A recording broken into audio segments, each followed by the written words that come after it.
Am I really that much to handle? Breaking these figures down like a camel. You don't really know you are.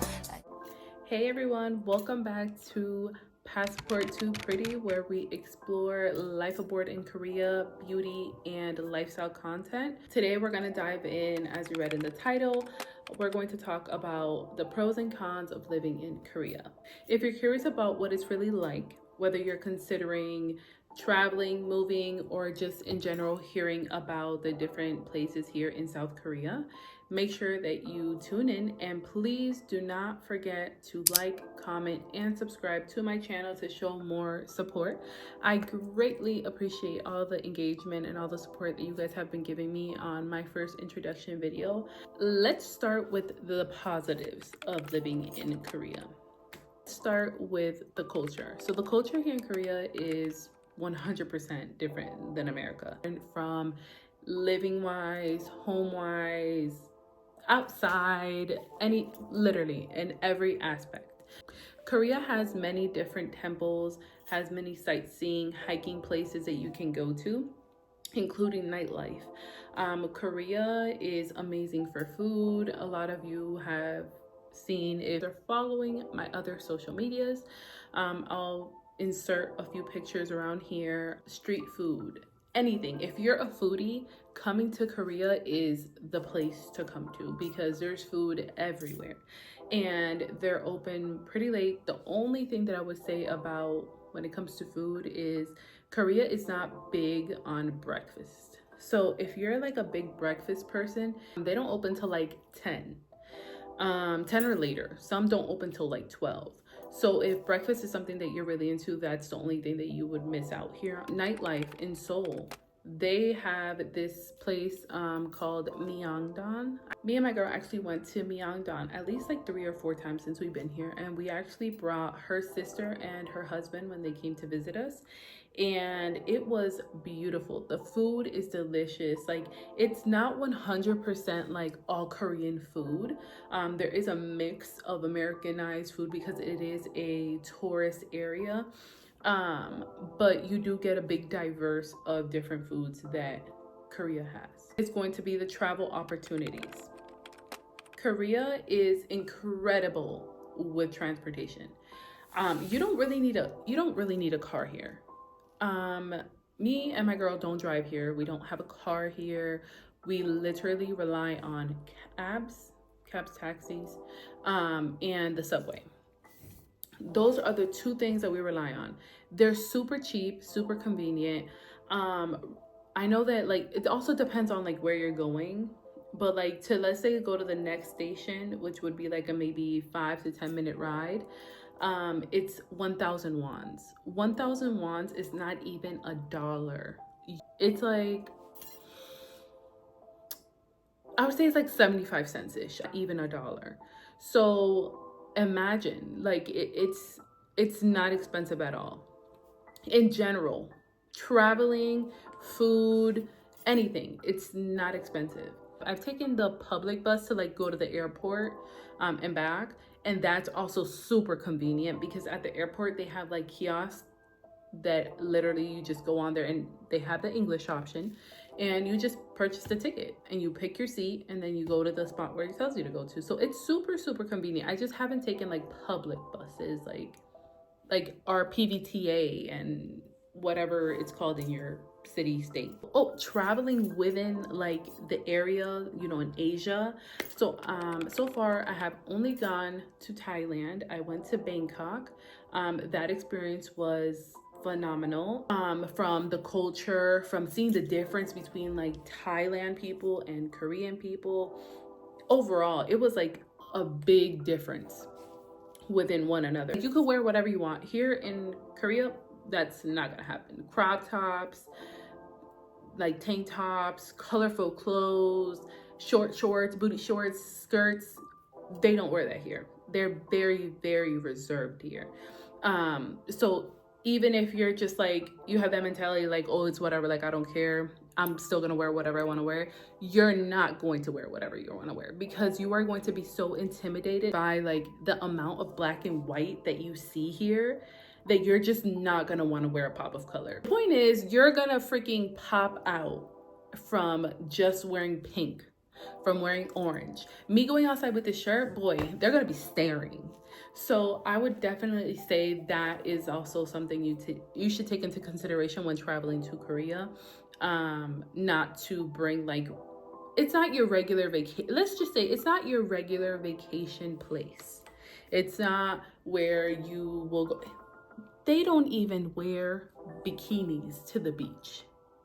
If that doesn't tell you something, I definitely recommend everyone to travel to Korea at least once, but it's not your typical vacation place. Cost of living. We have a 3-bedroom apartment with two full bathrooms, a kitchen area, dining area, a living room area, and a laundry room. And we live in a building, and we pay approximately, I think I could be wrong, 1,300 USD, which is not bad. We also live on the 5th floor, so we're kind of like almost in the middle. And it's very convenient. We live right out of the SED. If you don't know what the SED is like a strip, and there's a bunch of restaurants, bars, clubs, cafes. You can think of it, you name it, it's there. We even have pet stores. So dogs, well, settling pets is very common here.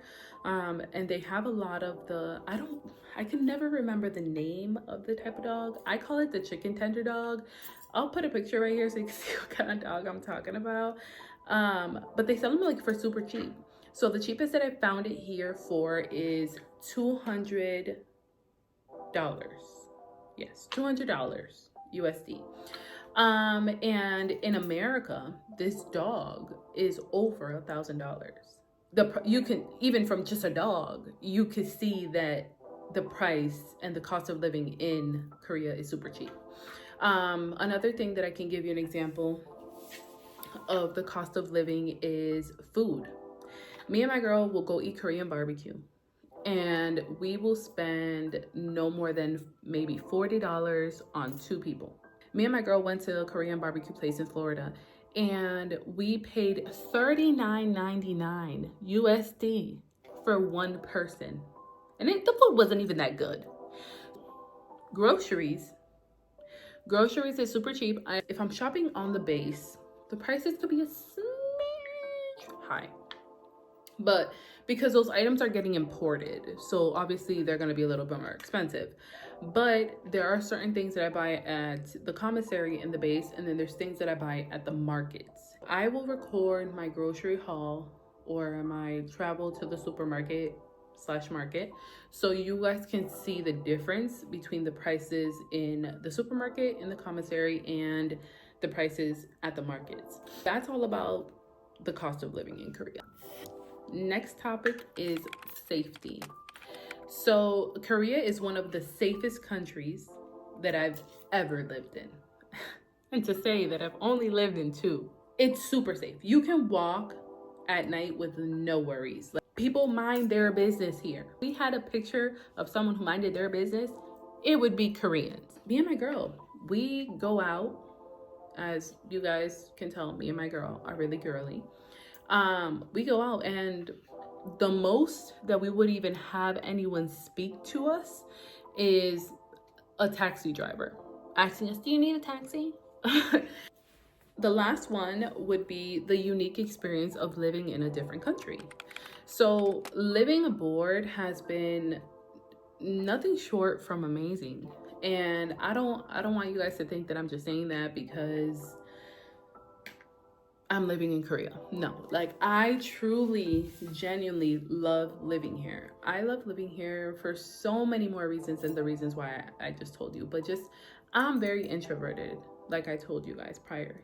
In Korea, you don't hear a thing. You don't hear screaming, you don't hear hollering, you don't hear honking. People literally stay to themselves. They don't talk, they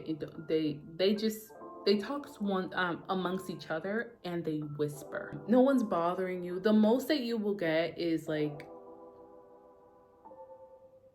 stairs.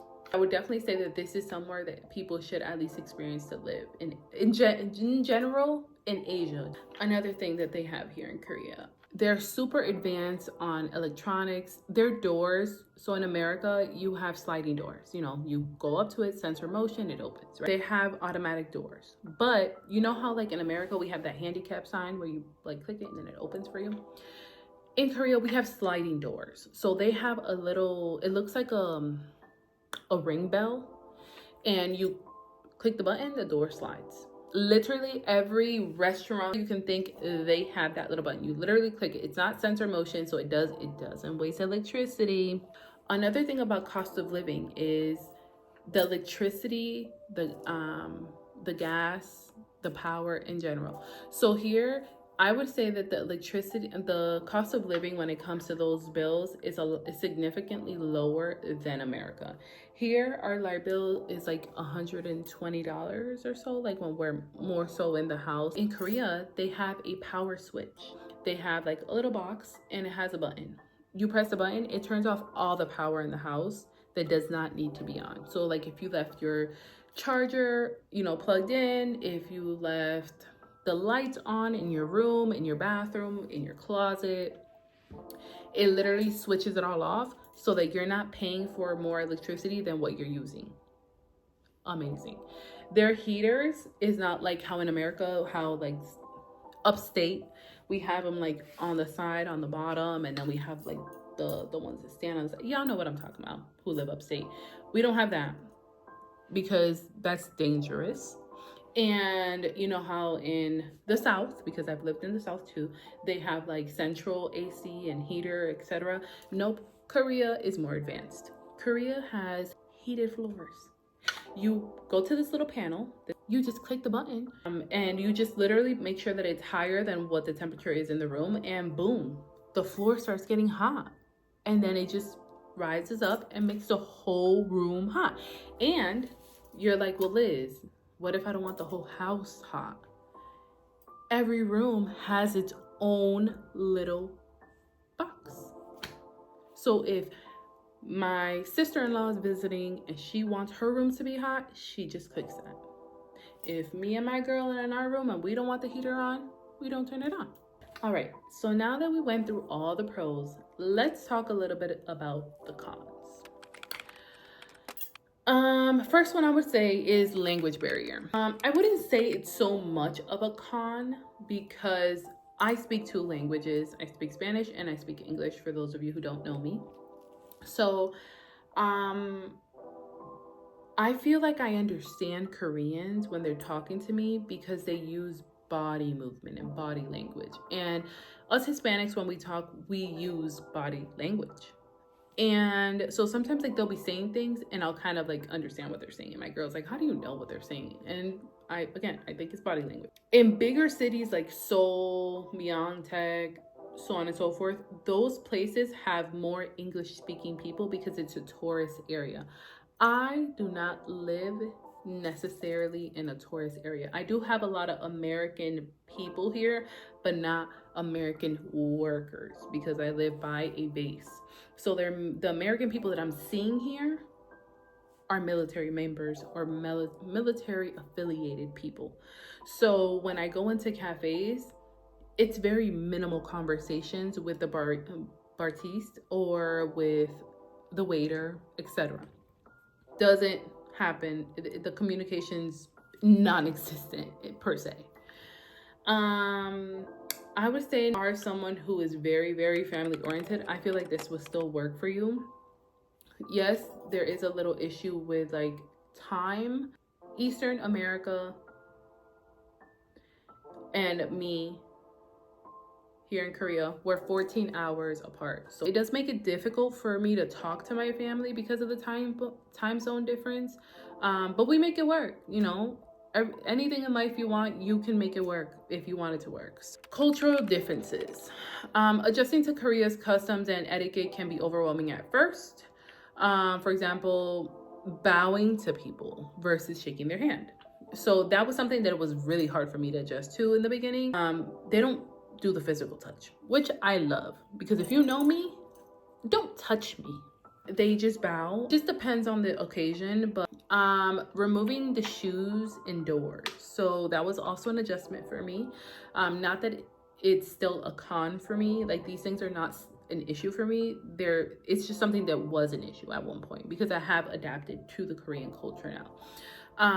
Korean culture is very disrespectful for you to walk into the house with shoes on. So in my apartment, when you come in, a little stepper, stand-up closet, and in that closet is where you put your shoes.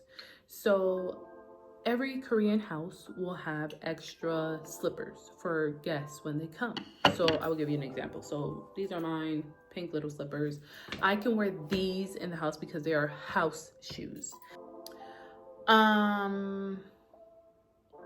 Another culture thing is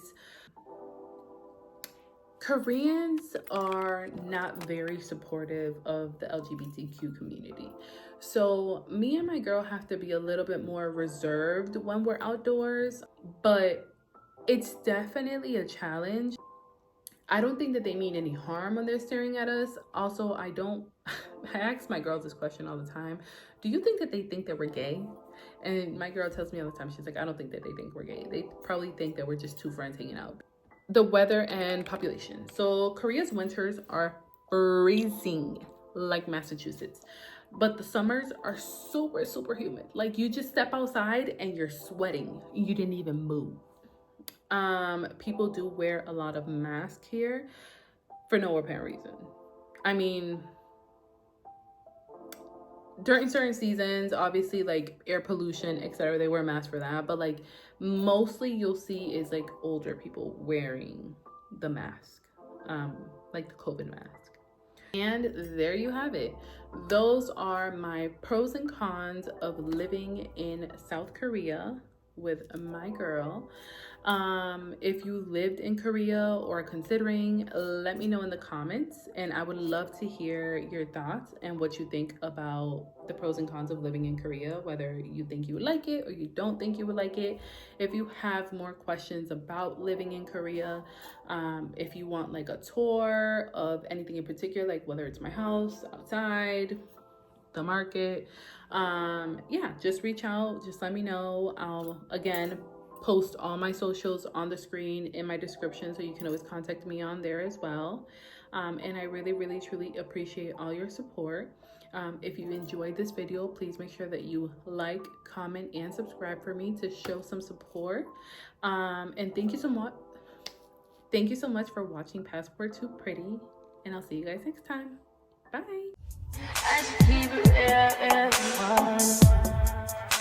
High volume.